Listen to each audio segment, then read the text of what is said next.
When you see a guy who's been in the game for less than 3 decades, who's flashing all that stuff, they're probably a fake guru. Welcome back to another episode of Multifamily Strategy. Today we're talking about a fun topic. We're talking about how to spot a fake guru. There are a lot of mentors, course providers, community people who are selling products. Some of them are absolutely worth it. Many of them, I would say almost all of them, absolute scam. We're going to talk about how to spot those, and I'm bringing in a professional today, someone who only sells courses and mentorships, who knows how to spot the winners and the losers. Everyone, welcome back to the channel, Mr. Caleb Hommel. Caleb, thanks for joining me here on today, recording on Saturday, so thanks for a weekend recording here with me. For sure, man. Thanks for having me back. Absolutely. Now, we've had a few episodes while you've been in your new place, but for those who haven't seen you recently on this channel, that is one heck of a view, man. Where are you living now? I appreciate that. I'm over on the Dallas side of DFW now. That is quite the view there.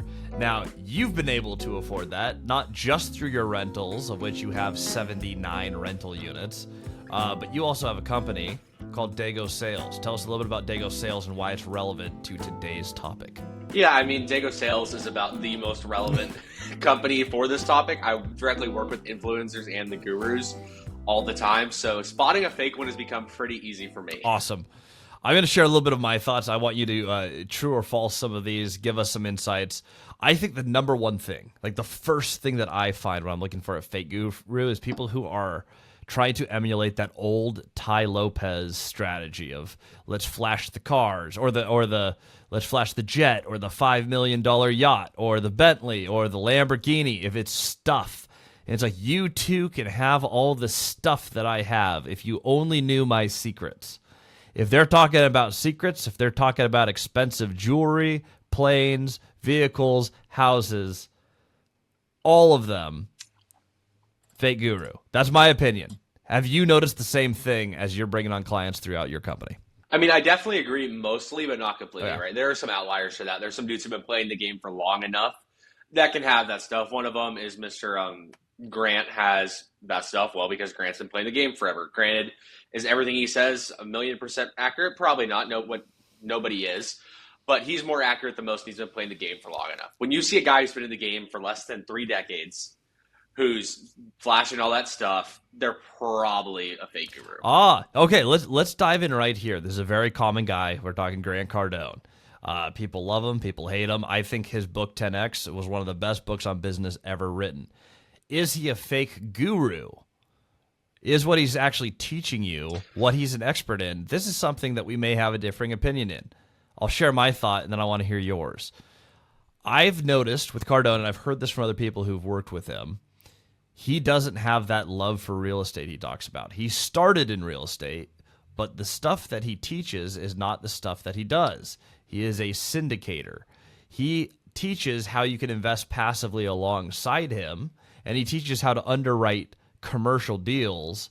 I don't see him in any of his content teaching you how to buy your very own portfolio. If I was to join him, I feel like I'm being added into his sales funnel of, you could never buy these assets, so invest alongside me. That's been my experience viewing this. What are your thoughts on the Cardone real estate products? So as far as Cardone real estate products goes, I mean, that's definitely one of the things. He pumps a lot of that on social media with syndications, the SEC filings. He pumps a lot of the, hey, invest with me, invest in these Class A assets that institutions buy. He talks a lot about how he beat up BlackRock for a deal, all that kind of stuff. So if you're going from that angle, yes, not 100% sure what the rest of his real estate offerings. I know he has some very expensive coaching products that could actually provide some value. Don't know a lot about it. But as far as actually having the flashier things, the flashier stuff, Grant's a billionaire. There's no question about that. And he does own quite a bit of real estate. So, I mean, we can kind of get into the weeds of how you actually talk about a guru, what they've actually done, what they've actually accomplished. So Grant's a bit of an interesting one. Also, he's probably the biggest one we're going to talk about. Now, is he a marketer or is he a real estate guy? I mean, I think that's the ultimate question. Are people following him and learning from him because he's the loudest or has the highest marketing spend? Or is he actually a professional who knows his stuff, who's teaching valuable information in the space? I think that's definitely the question with almost everybody, right? I mean, that's kind of the question for what defines really a guru in any niche. As far as Grant, don't know all of his products, haven't really been through all his products, and not something I personally sell. He's got his own stuff going for that. So with Grant, I mean, you can kind of dive into the weeds of it. Did he probably provide more value at the beginning when you're first kind of up and coming versus when you're this titan of industry? Probably. Does he still provide some value? Yeah. Can you be both a marketer and a real estate guru? I mean, what do you think? I think it's mostly one or the other. It takes so much time when you invest everything into marketing to be a marketing genius, to just push, push, push, brand, brand, brand. I've taken a sales training. It's pretty good. It's a little generic, a little antiquated. Cardone, it's pretty good. His real estate stuff, it's pretty basic. I don't know that it's going to move you forward. I think the marketing is more powerful on that end than the content. I'm not saying the content's bad, and I'm not saying it's fake. I'm saying, are you going to get your money's worth for that, or should you go learn from someone else who's actually in the field doing it? I look more for the passion in it. I've had a lot of people on the podcast, Multifamily Strategy podcast. Some of them love real estate. I've talked to a few people who their friends, other people they market with, all of them do not talk about real estate. They do not care about real estate. The camera turns on. Oh, yeah, I'm a real estate guy. Let me teach you my method on how to flip 10,000 houses this year. Camera's off. Hey, guys, let's go golf. I don't think that's who I would want to learn from. In your experience selling those products, what is the client reaction? So if you have someone who maybe falls, you find throughout the process, like, I think they might be more markety than expert in the field. Do they have higher chargebacks? Do people generally still like the product? I mean, what do you see on the service side of your sales company? I mean, that's a great question, right? So marketing definitely plays an influence with everything, and being a good marketer versus keeping sales is a pretty important ratio. Some of these guys that I've personally worked with have had higher chargebacks. Do they still provide value? Yeah. Is it the value you're expecting? Probably not. There's some value that goes into it. Hey, are you providing more of a community-based platform, or are you providing direct mentorship? And as you get busier in these things, it's like you can't always provide direct mentorship. You're one of the guys I work with who's quite an anomaly, where you actually still mentor all the time, every single week. And those are kind of the guys I like working with the best, because while somebody could call you a guru and you do quite a bit of marketing, having interacted with you so much and being so close, you also still do what you want to do. So that's kind of where the question comes in. Can you be both? Because, I mean, you do both. Well, and that brings up another good topic. There are products that are community-based. Plug into my group, learn from other experts. They create a community piece. It's something that I've seen. Like a great example would be like a Pace Morby, where if you go to real estate events, you see a bunch of people wearing his hat. There's as much community. I would say community before education, and I think that's okay. And then there's other platforms, and we'll take. I mean, there's me. There's a lot of other people. Henry Washington, someone who I know that you've worked with, where the platform is based primarily on learning and education. Have you seen a difference between, is there a better product? Is there a right thing for different people? Should you go for more community? Should you go for more information?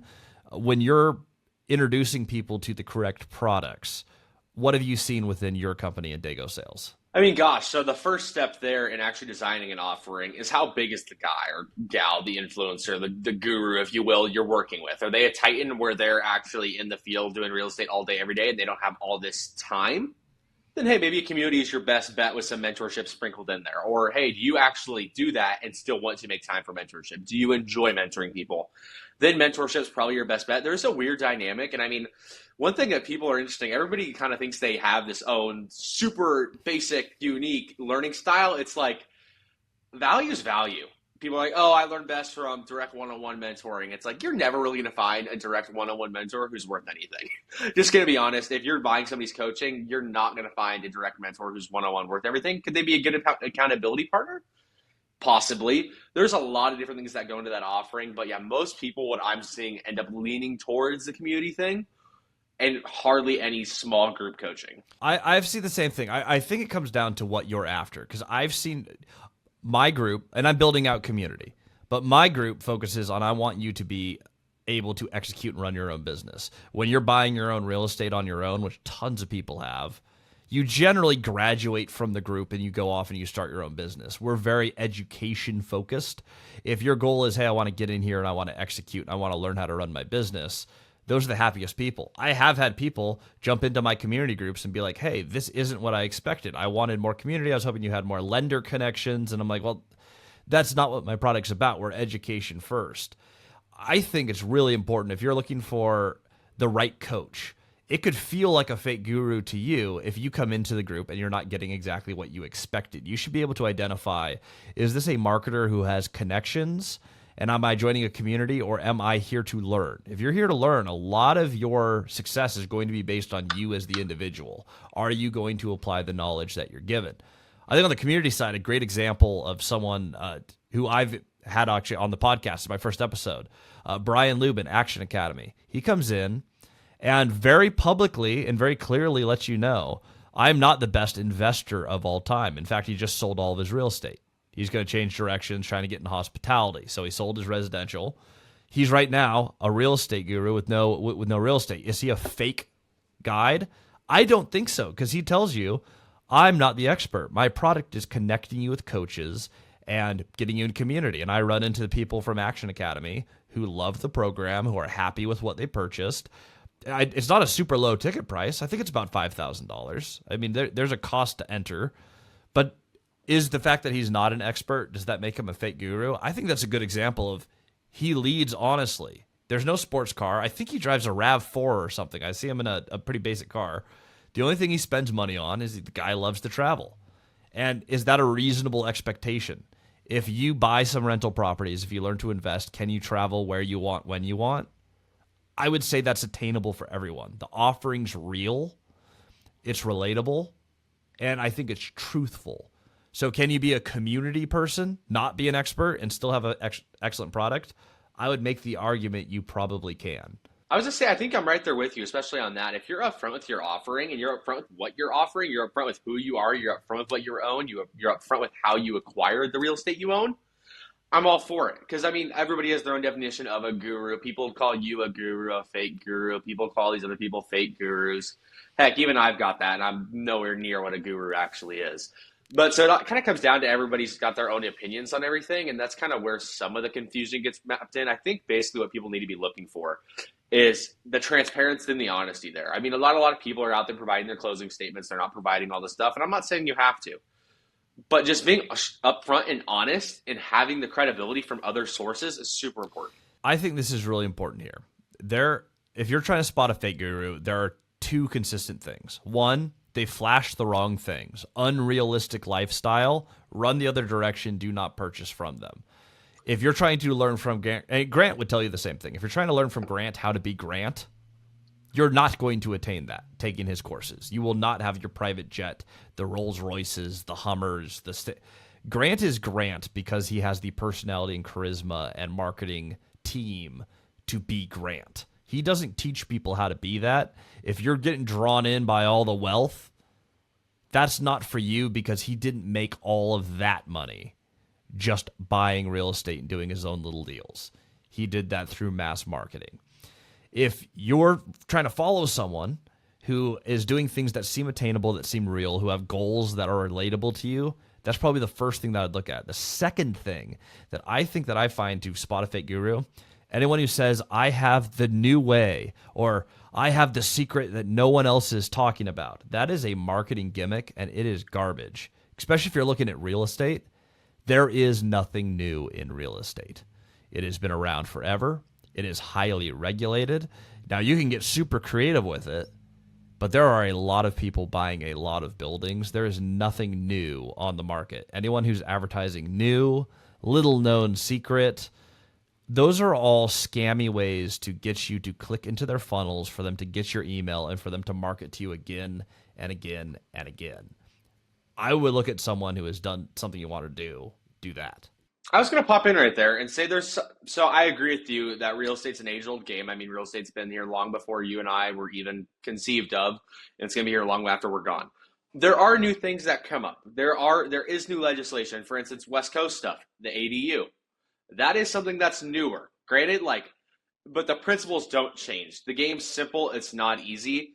I think that's what people need to keep in mind. Are there new strategies that come up? Yeah. Are there new strategies that are better for certain markets versus other markets? Absolutely. Is buying on good principles over everything else the number one thing? Without a question. You know what? Fair. I feel, though, that 99% of the time, if you're looking at something and they're telling you, I've seen this ad keep coming up, I'm buying all this stuff with creative finance, and there's this secret Section 8 strategy that's going to get you all your boats and cars. It's like, I've been buying creative finance for years. I do a ton of Section 8. It takes about a day or two to figure out how to play the game. It's very, very simple. Do you need a $10,000 course and a whole bunch of hype to learn how to work with a public government program to fill your rentals? Not really. Does it take a genius to figure out, like, okay, to have cash flow, my income must be higher than my expenses? I don't think so. When it's marketed as, this is the way, no one's heard of this, I've picked up hundreds of rentals, it's like, dude, this is common knowledge, basic stuff. That's the type of stuff that I'm looking for as a red flag. Are there some unique stuff? Yeah. West Coast, there's been some awesome laws. ADUs are better than ever, additional dwelling units. If there's an expert who came out in that field, I would be interested in learning that strategy because it is niche. But the course better be all about that. And it's niche, right? These things are niche. It's not overarching everything. I mean, you look at guys like we've talked a lot about, like the guy Sam Zell. Yeah. Probably one of the best investors ever in real estate, without a question. It was simple. The dude bought office when office was hot. You think he'd do the same thing now? Not really. But it just, everything comes in cycles. Like right now, office is down. ADUs are hot. Maybe in the future, offices are back up. I don't see that happening. And ADUs are down. Whatever. It's all cycle dependent. But at the end of the day, buying on the right principles and capitalizing on the opportunities is kind of what it comes down to. I don't think it's that complicated. Yep. Well, we have a lot of differing opinions here. But generally speaking, I think the overarching story is this. If you want to learn from someone, make sure that they've actually done the thing that you want to do. Make sure that they're flashing realistic goals that you can hit. That the things that you are trying to do and where you're trying to go is actually what that individual did to get there. I think that is so important. When I'm talking about, like, I wanted to retire my wife from teaching and build a house in Texas, I did it through real estate. I can show how I did it through real estate on the YouTube channel. Do I have fancy cars? No. Do I have a plane? No. Do I have financial freedom? Absolutely. Did I hit every goal I have? Yes. And can anyone else repeat that, doing the same things that I did? Of course. There's no secret or magic gimmick to this. We spent time. We met people who played the game. We did great deals. Look for that in the coach that you want. And this is true for business. This is true for real estate. I think as a basic principle, would you agree that is more or less the best way to find your mentor as opposed to whoever was the loudest marketing online? Yeah, I think at the end of the day, that's what it boils down to. But again, human psychology, how hard is it not to see, like, click on a Grant Cardone ad and have that ad coming up over and over again and let your mind wander to what it could be?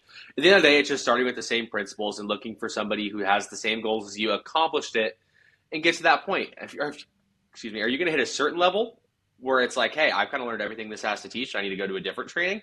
Probably, if you really stick with it. But just taking it one step at a time and not going for the guys who have the plane and the private jets and the Rolls Royces and the Lamborghinis, whatever. Do people have those? Absolutely. Are they fully honest with how they get them? Never. Yeah, basically never. You can get there, but it's generally not the way that they're teaching you to get there. It is a one-off thing where they were able to market and they sold enough courses where they bought their boat and their Lamborghini as a write-off against their active course income. That is almost always what it is. One caveat there that we've actually talked about is some of these people teaching courses are actually pretty dang good. Would you rather be learning from somebody, I mean, when you had a comment a while back, this guy's like, oh, this guy just sells courses. Would you rather learn from somebody who's done it or somebody who has no idea what they're talking about, scamming, teaching other people? And that's a very interesting point, too. I think at the end of the day, people who have the knowledge should be out there educating other people, helping other people, not necessarily ripping them off and selling some fake pipe dream. Absolutely. Everyone, this has been another episode of Multifamily Strategy. This is Caleb. You can follow him at caleb.hommel on Instagram. If you have a course or product or you're looking for a sales company, Dago Sales, reach out to Caleb. He is a magician at moving these things using short-form funnels. He has an excellent marketing team behind him, but more importantly, these guys close like crazy. We don't endorse other companies here. However, personal use, my experience, Dago Sales, worth giving a follow. He can help you tailor your product so it does have value and you do not become a fake guru online. So Caleb, thank you for joining us. Thank you for your expertise, and we'll see you guys all on the next episode.